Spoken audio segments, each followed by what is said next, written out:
Prosseguindo com a série Como a Psicanálise Pode Ajudar, hoje eu trago para vocês Psicanálise e Luto. Estou sendo Leonid Bosio e este é o podcast Condição Humana. Psicanálise e Luto, compreendendo a transformação e a significação da perda.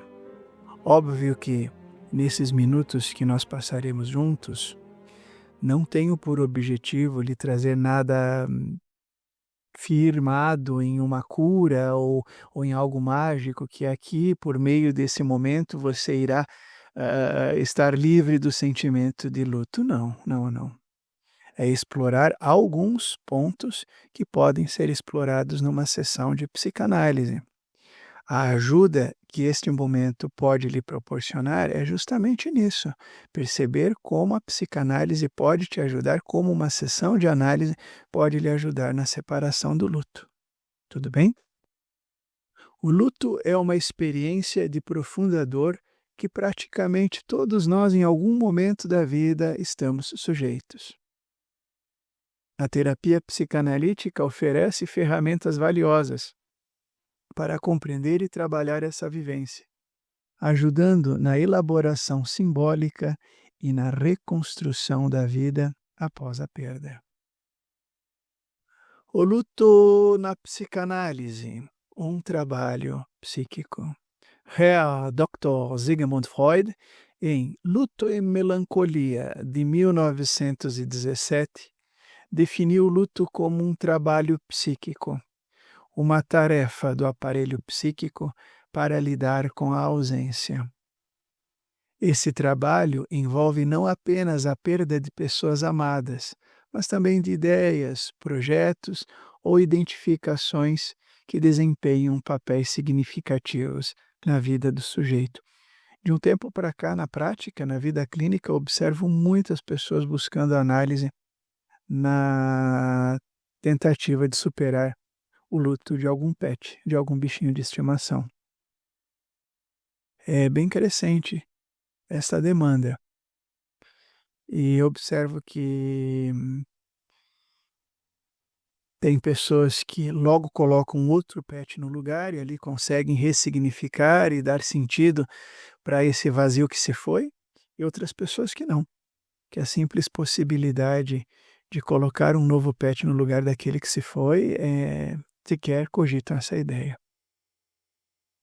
O luto é um processo ativo que demanda a recomposição simbólica daquilo que foi perdido e a criação de novas posições subjetivas. Um processo ativo é você trazer à tona a dor, a questão.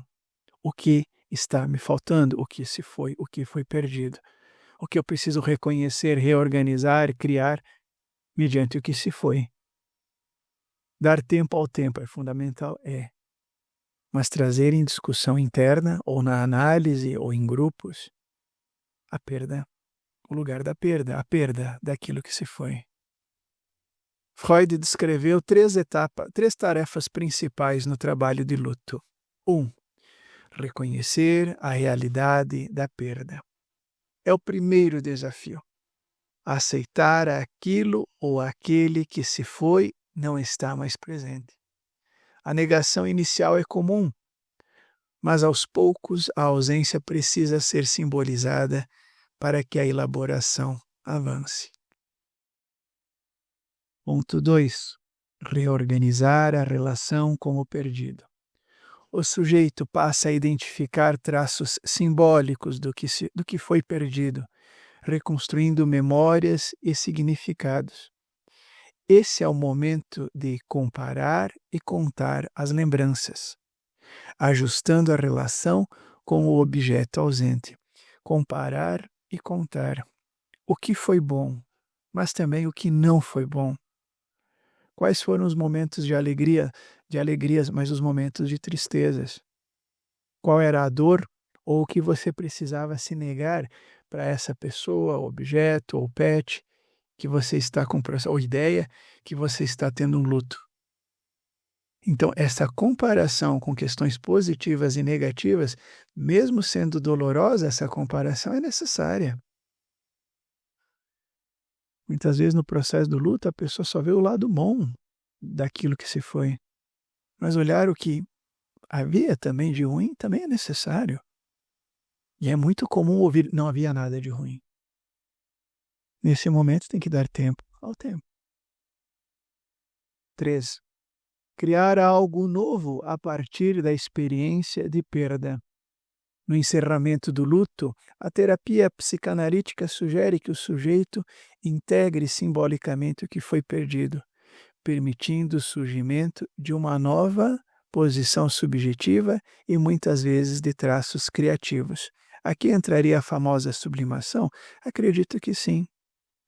Como eu posso me interpretar? Como eu posso buscar? Como eu posso criar algo para esse vazio que eu estou sentindo? Estou sentindo uma dor. O que eu posso fazer para representar essa dor ou para conseguir lidar com ela? O tempo singular do luto. Na psicanálise, o tempo do luto não é linear ou previsível. Se algum terapeuta propõe para você, ou psicanalista, psicólogo, seja quem for, propor um determinado tempo para essa superação, desconfie. Cada um tem um tempo, cada um tem uma dor. O tempo é do indivíduo, o tempo é do sujeito, não é do psicanalista. Óbvio que há uma relação cronológica para estruturar a análise e há sim um acompanhamento para nós observarmos, mas cada um terá a sua história. Então, prever em quanto tempo pode ser superado é muito complicado. Eu, particularmente na minha vida, coloco 3 meses. 3 meses que, enquanto um bom católico, faço os ritos dentro do catolicismo para superar essa dor. E depois, anualmente, ritos anuais para as pessoas que eu amo que se foram. É o meu tempo. O seu tempo eu não sei, os seus ritos eu não sei. As 5 etapas do luto. Aqui trago para vocês as 5 etapas do luto que foram popularizadas por Elizabeth Kübler-Ross. Tenho no blog onlinepsicanalise.com.br um artigo sobre as 5 etapas do luto. Se vocês quiserem que eu grave, que eu faça um podcast sobre essas 5 etapas, comentem, deixem ali a manifestação de vocês nos comentários que certamente eu farei. As 5 etapas do luto: negação, raiva, barganha, depressão e aceitação. Fornecem um esboço útil, mas o processo não é tão rígido. Os sujeitos frequentemente alternam entre diferentes estados emocionais, revisando dores ou ressignificando experiências. O luto é melhor compreendido como um mosaico em construção, no qual fragmentos de memória e afetos são costurados para criar uma nova totalidade. Ou uma nova realidade, colocaria assim, acho que fica melhor, penso que fica melhor. Essa abordagem destaca a importância de respeitar a temporalidade própria de cada sujeito no trabalho de luto. Uma mãe que perde um filho. Quanto tempo dura o luto de uma mãe que perde um filho? É algo a ser pensado. É diferente do que um amigo de trabalho, do que um colega, do que um conhecido. Claro que pode ter pessoas mais frias, mais racionais, mais pragmáticas. Uns se emocionam mais com uma simples perda, outros com uma perda mais complexa, mas é cada um no seu tempo. A função dos ritos e da coletividade. Eu, particularmente, sou fã número 1 dos ritos. Não importa a sua religião ou a sua crença ou não crença, mas qual rito você pode fornecer, proporcionar para ajudar nessa elaboração. Nossa sociedade está perdendo o costume dos ritos, tudo é muito rápido, tudo é para ontem. Eu me lembro que falando de outro rito, um simples churrasco num domingo Era um rito de no mínimo 2, 3 dias. Hoje em dia, não. Os ritos funerários eram dias. O último rito funerário que eu fui teve a duração de 2 horas, inclusive na notificação que eu recebi da funerária por meio de mensagem. 2 horas exatas, travadas, cravadas. Um rito de 2 horas. Basta? Não sei. Ritos funerários, cerimônias religiosas e encontros familiares desempenham um papel essencial na elaboração do luto. Esses ritos oferecem ao enlutado a possibilidade de simbolizar a ausência como uma presença, tornando a perda mais tangível e compartilhável. Quando o corpo da pessoa perdida não está disponível ou quando rituais são impossíveis, a tarefa simbólica se torna mais desafiadora. Na clínica, o analista pode ajudar o paciente, o analisando, a criar lugares simbólicos, seja por meio de objetos, narrativas ou expressões criativas que auxiliem na elaboração da perda. Fundamental.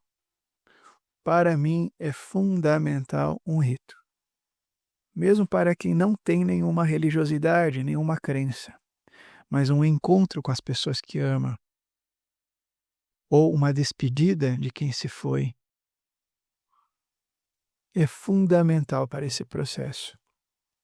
Muito difícil eu trabalhar um caso de luto que eu não traga a questão da ritualidade. Qual será o rito que nós podemos fazer? Muito difícil. Não me lembraria de um único caso. Mesmo casos onde a pessoa não tem crença nenhuma, não tem problema. Mas como nós podemos estruturar no curto, no médio e no longo prazo essa despedida? Acredito que os rituais que eu mais me dediquei de luto foram para minhas avós. A nona partiu em 2020 e a Oma partiu em 2024. Tanto para uma quanto para outra, eu fiz o rito da missa no dia, não pude estar no dia da partida, no dia que os corpos foram enterrados, mas no dia pedi uma missa, encomendei uma missa. E depois a missa de 7º dia e depois uma missa ao mês, no mesmo dia que partiu, até completar 1 ano. E depois a missa anual, ou quando o meu coração pedir. É um rito que para mim faz um significado brutal.